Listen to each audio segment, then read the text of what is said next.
Your life becomes a meditation. Let me correct that. Your life is a meditation. Meaning, life is a teacher, so your meditation morphs into something dynamic and living. This is why it is said that we are always students. Yep, there's one of those cliches I was mentioning, and your teacher or teachers can come in many forms, animate or inanimate, tail wagging or not. Dogs have been a great messenger for me. I've been blessed with some awesome companions, and not necessarily ones that were my own. Most recently, I took up ownership, which has been a whole new ballgame. I picked up a chocolate lab from Animal Services. I've written 4 poems based on dogs and 3 passages entitled It's a Dog Life, about my time with them and observations I've had in relation to them. On the next page is the most recent, part 3. The others can be found in my book of self-published poetry entitled Markings of the Soul. You do not have to be a dog owner to relate to this, but it's taken having a creature by my side, more than my shadow, to realize it. There is a lot to be said about a dog's nature, and this may be somewhat of a generalization because every dog has its quirks. But I'm not talking about the universal notion that dogs are the epitome of unconditional love.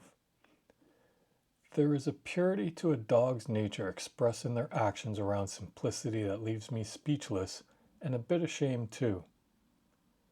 We as humans are supposed to be evolved beings, yet we have a notion that we need a ton of variety in our lives, and things must be super complicated to make us feel alive and worthwhile.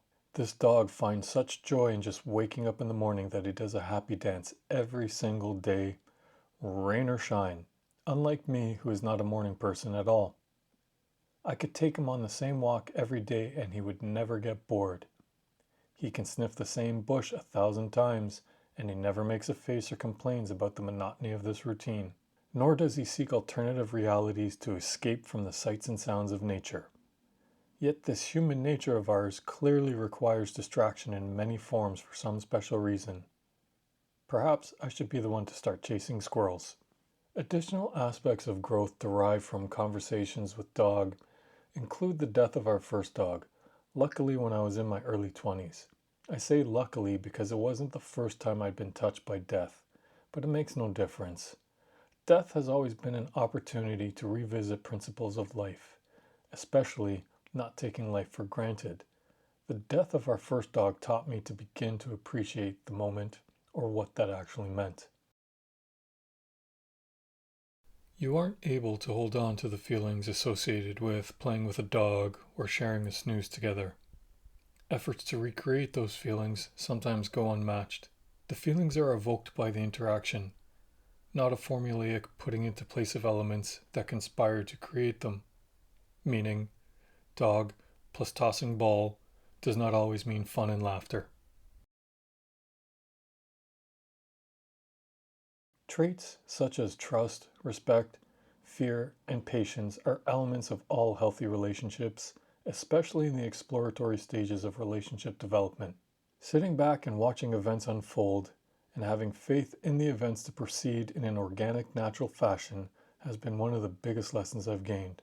Really, control and letting go of it, or understanding the dynamics of influence, are prevalent and tantamount to a strong bond. No need to micromanage, stifle, or suffocate something because of an internal conditioned behavior that clearly needs to be revamped.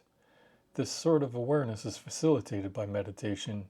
You become an observer of self and learn to step outside of this self that may require modification.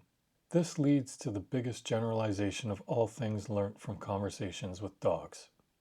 Although I am the only one speaking and I'm certain none of the dogs really understand what I'm saying.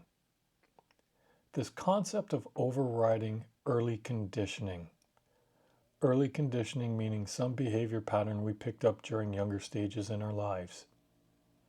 This is a prime example of the deconstruction process that is soon to be examined.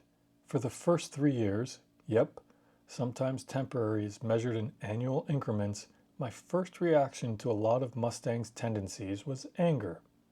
It has been a challenge to not only alter some of these tendencies of his, but mine as well.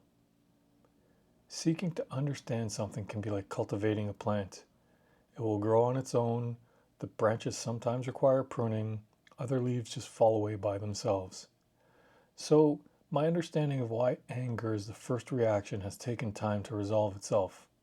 Don't get me wrong, anger is not a bad emotion, but there is a healthy balance. The poem included in the chapter entitled Conversations with Dog is called It's a Dog's Life, Part 3. And I will say that it's more fluid reading versus articulating out loud. But here it is. You and me, it took 3 days to conjure, stress endure, a name sake. Mustang, free spirit, gallop, unbound, astound. Family day, stray, fitting, you and me, adoptees.